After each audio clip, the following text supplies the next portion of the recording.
da iglesia? Disse, mãe, eu que joguei. E pastor missionário? Não, ele acaba preso. Eu não aqui assim que chega. Ah, não.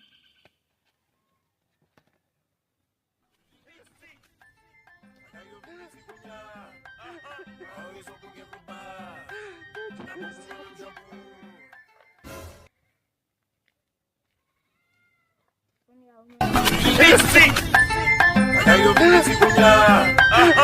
Olha só porque